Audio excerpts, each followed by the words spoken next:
And now, Around the World, the Jack Benny Program.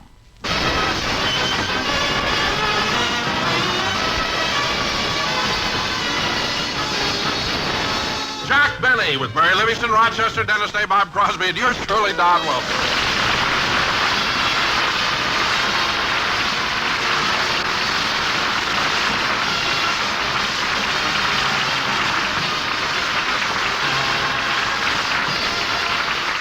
Ladies and gentlemen, I'd like to take you back a week to last Sunday, where Jack Benny has just finished his television show. And as usual, after a TV show, Jack likes to relax by walking home.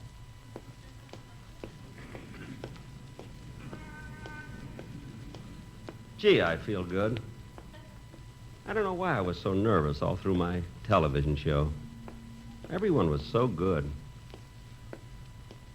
Johnny Ray was just sensational. The audience was great, too.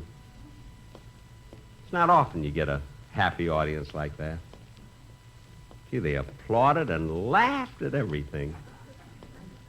That was a good idea Remley had of serving them martinis before the show.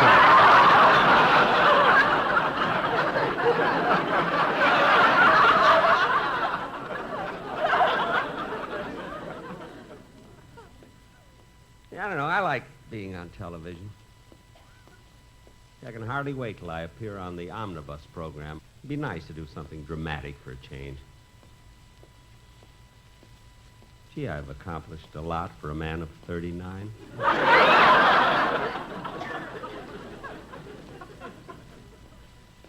I wonder how old I really am. Let's see, I've been in show business 35 years, and I was 4 when I started. That's right, 39. Next year, I'll have been in show business 36 years. That'll make me 3 when I start.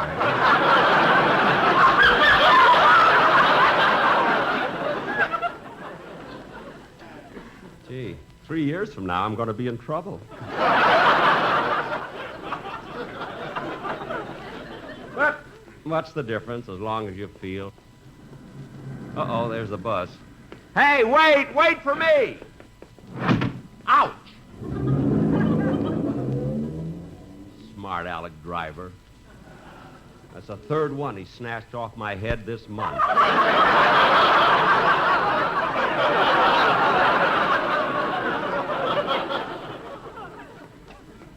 Oh, well. I didn't want to ride the bus anyway. So depressing to put a dime in a machine and not have anything come out.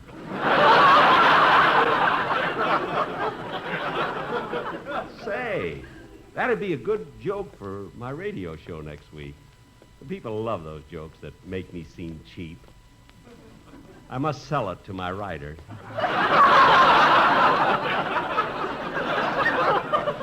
Gee, I must have walked fast. Here's Dennis Day's house, and he lives pretty close to me. I'd go in and say hello to him, but his mother and I don't get along. Uh-oh, I can see her through the window. She's just walking into the living room.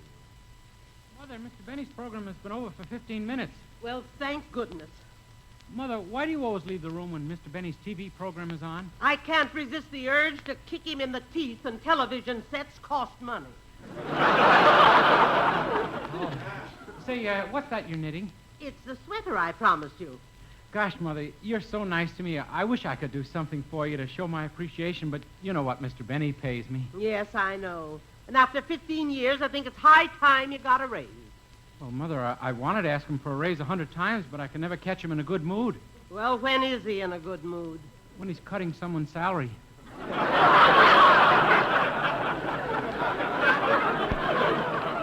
Dennis, I just can't understand why you keep working for that blue-eyed pinch penny.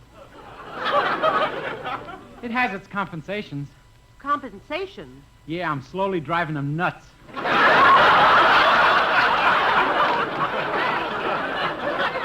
Dennis, are you really?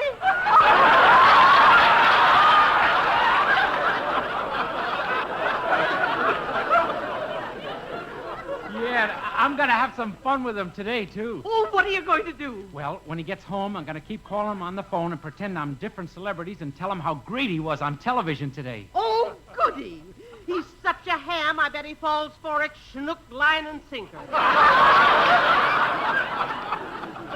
Yeah, I'll make out first that I'm Ronald Coleman. Ronald Coleman? Ah, yes, Benita. I think we have something here. I can hardly wait till Canhead gets home from the studio. Well, Dennis, he won't be home for a few minutes. So while you're waiting, you better rehearse the song you're going to do on the program. Okay.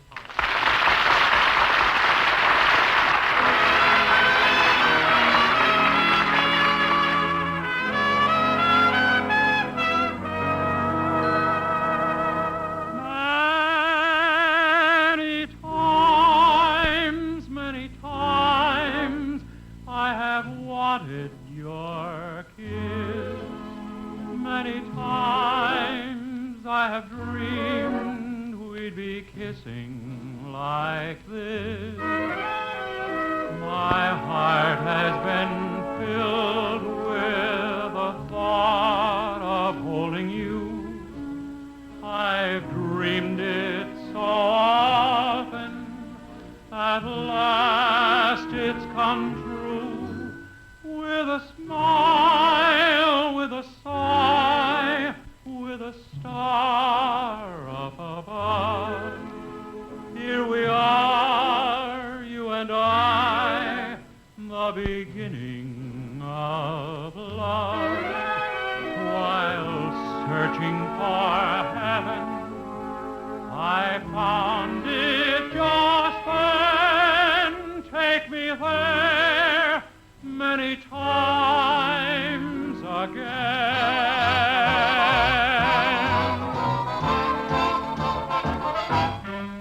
With a smile, with a sigh, with a star up above. Here we are, you and I, the beginning of love. While searching for heaven, I found it just then. Take me there many times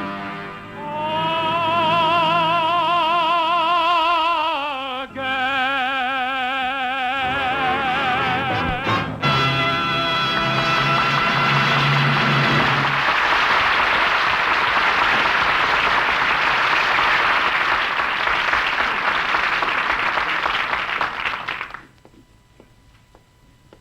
Well, here I am home at last. Gee, that was a long walk. Thought I'd never get...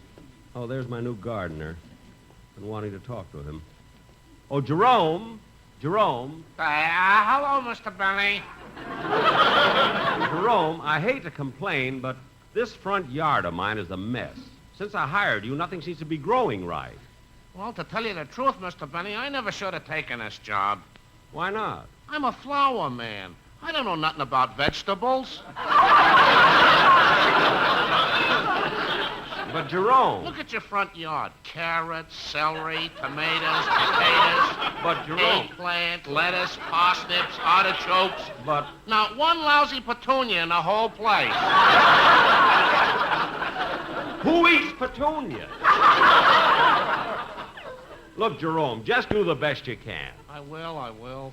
If he couldn't handle it, why didn't he tell me before I bought the plow?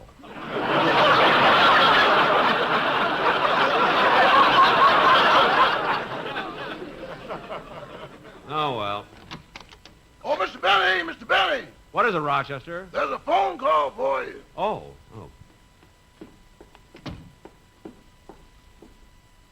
Hello? Hello, is that you, Jack, old boy? Yes. Who is this? This is Ronald Coleman. Well, Ronnie, how are you? Fine, Jack. I called to tell you that I saw your TV show today, and I thought you were absolutely wonderful. Oh, Ronnie, you're just saying that. No. I mean it, Jack. If I were king and Benita were queen, you would be our court jester. Oh, Ronnie, that's Awfully sweet of you, but I wasn't that good. Yes, you are, Jack.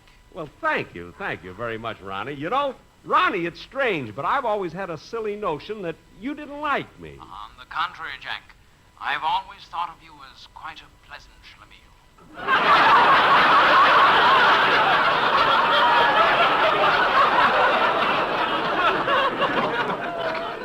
What? Well, thanks again for calling, Ronnie. I'm so glad you like my show. Well, I just had to call and tell you. Goodbye, Jack. Goodbye.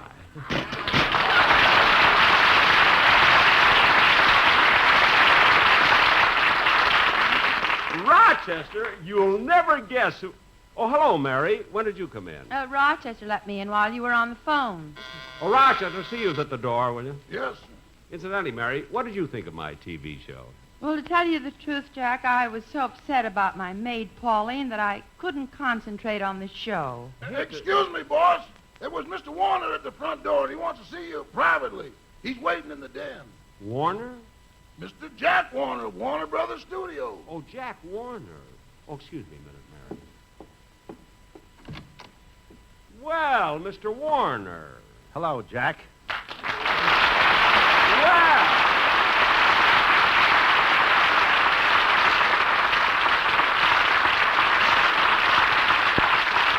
how have you been, Mr. Warner? Long time no see. You know, Jack, I just heard the news about your making an appearance on the Omnibus program. Yes, Mr. Warner. I'm going to do The Horn Blows at Midnight. That's just what I want to talk to you about. What?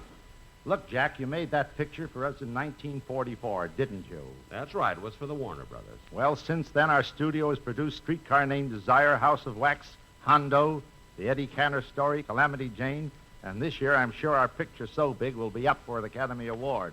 So? So, we're rolling again. Let us alone.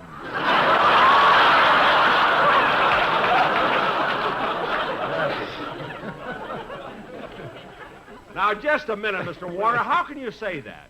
You yourself told me that when The Horn Blows at Midnight was shown in Hollywood, the theater made money.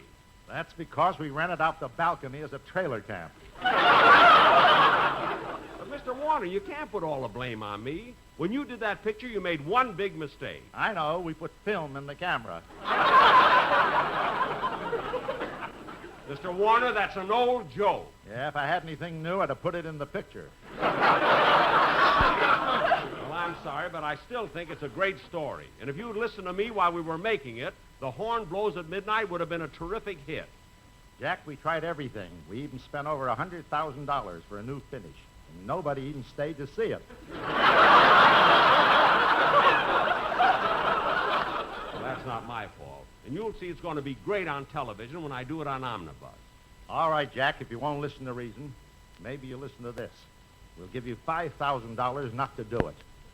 No. $10,000. I'm sorry, Mr. Warner, but money means nothing to me.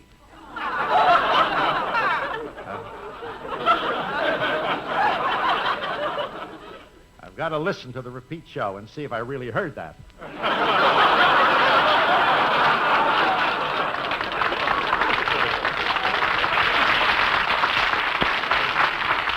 What? Look, Jack, here's my final offer.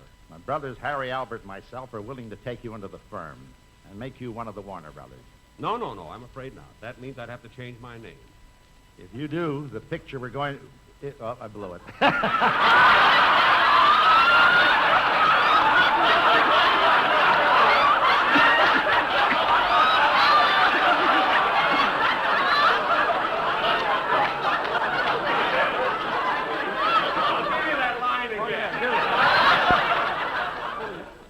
No, I'm afraid not. That means I'd have to change my name. If you do the picture, we're going to change ours.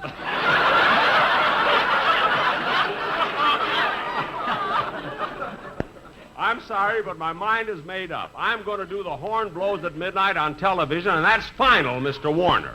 Just call me Sam Goldwyn. What? Goodbye, Jack.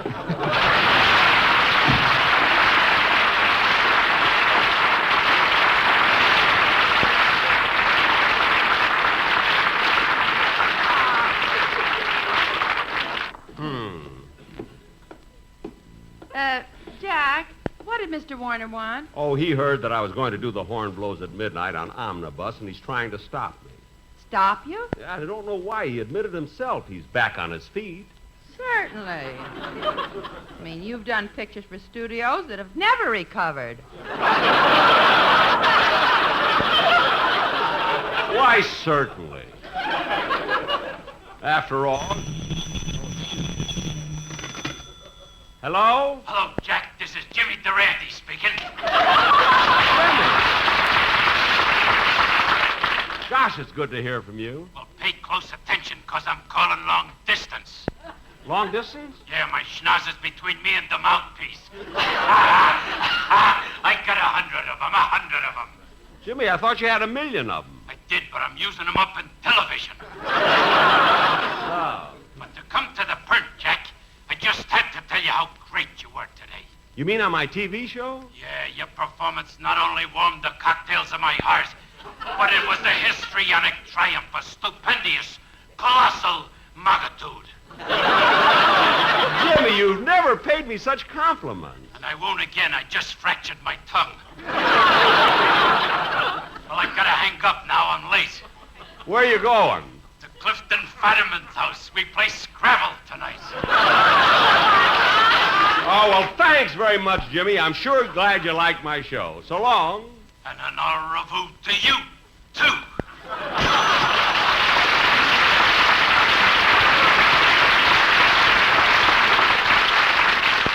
Mary, this is amazing.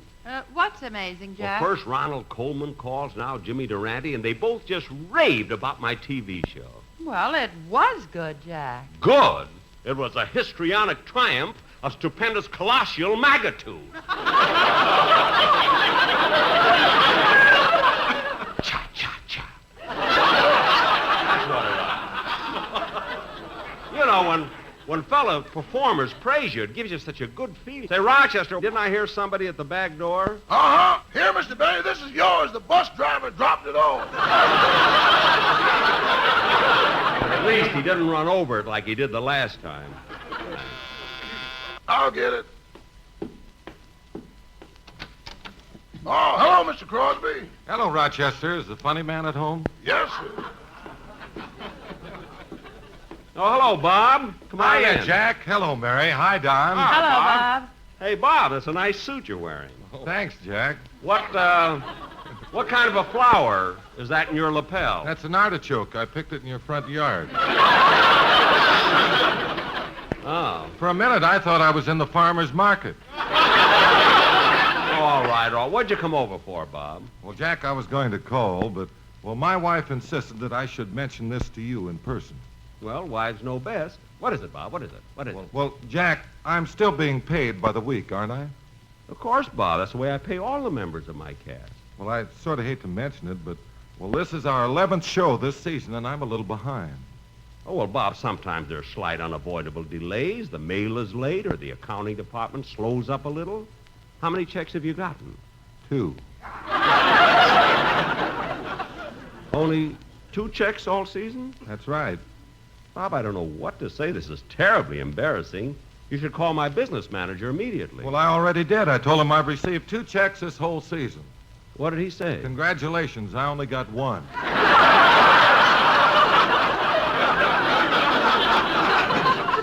Well, Bob, sometimes we do get a little behind, but sooner or later, everyone gets paid up. Here's the phone again. Hello? Hello, Jack. This is Eddie. Who? Eddie Cantor, you know. If you knew Susie like I know Susie, oh.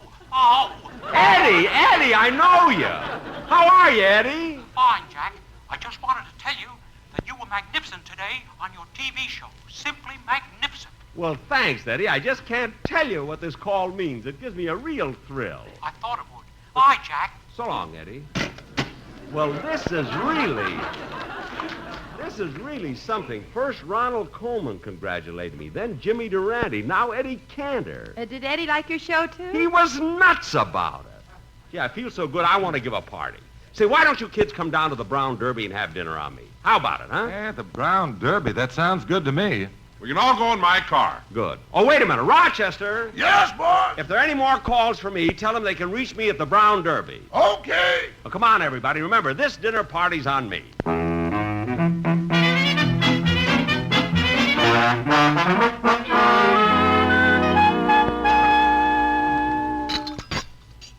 You sure you ordered what you want, Mary? Yes, I haven't had lobster for a long time. Boy, I can hardly wait to get at that wild duck. Well, it won't be long. Don's still ordering. And waiter, I want a large salad with a whole egg mayonnaise. Very good, Mr. Wilson. We have baked potatoes, mashed, and French fries. That'll be fine. I'll have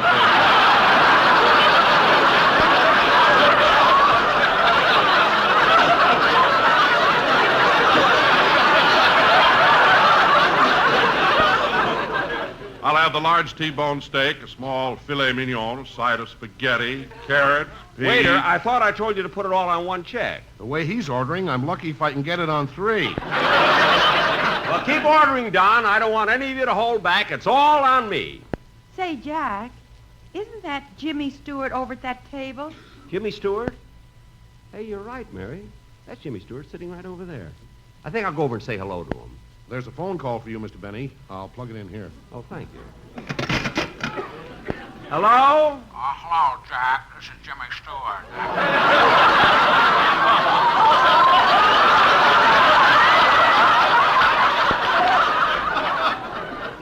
What? I was just sitting home and I got such a thrill out of your TV show that I just had to call and tell you how great I thought you were. Well, Jimmy, that's...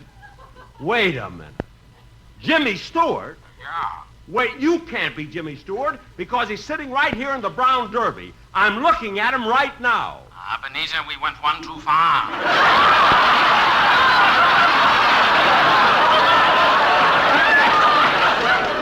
Dennis, it's you! If you knew Dennis like I know Dennis... Dennis, if you've been calling me all afternoon, I'm going... Good night, Mrs. Calabash, wherever you are.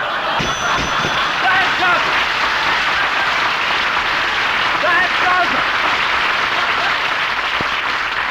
It was all a trick. Waiter, hold the orders. Hold the orders. Jack, you're making a scene. I don't care. Cancel the steaks. Don't kill the duck. That's the dirtiest trick anyone has ever played on me.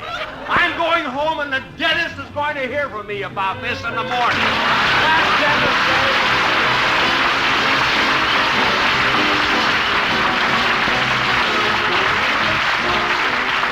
Jack will be back in just a minute. But first... Hello? Yeah, this is Mabel.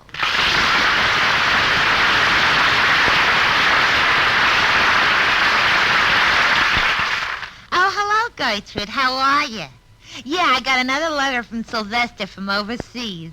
Oh, that boyfriend of mine. He's full of surprises. Now he's decided to run a laundry when he gets out of the Army. No, he doesn't know anything about it, but he can learn, can't he? Sure, while he's in the Army.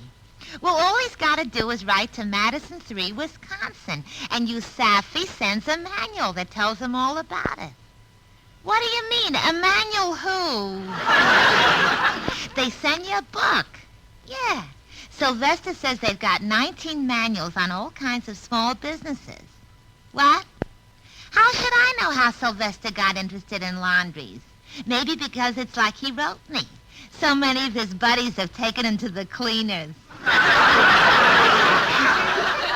He sure must have some nice friends in the Army. They're so considerate.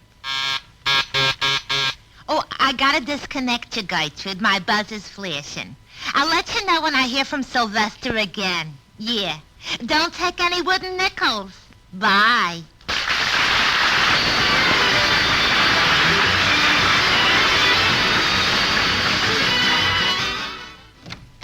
Who's there? It's me, Rochester. Gee, Mr. Benny, you sure finished your dinner in a hurry. I didn't have it. I found out that... I'll get it, boss. Hello? Yes, sir, he's here. Just a minute. Boss, it's Mr. Lewis, your sponsor, calling. Oh, it is, eh? I know all about that. My sponsor. These tricks have gone too far. Give me that phone. Now, look, you silly, stupid kid. I don't want you calling me up anymore with these crazy things. And the next time I see you... Oh, excuse me, Mr. Benny. I came over to apologize. Quiet, Dennis. I'm talking on the phone. Now, look, you stupid...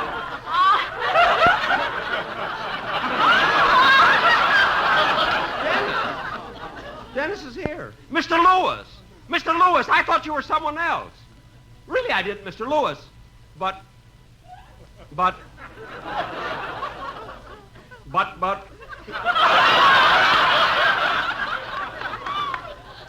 The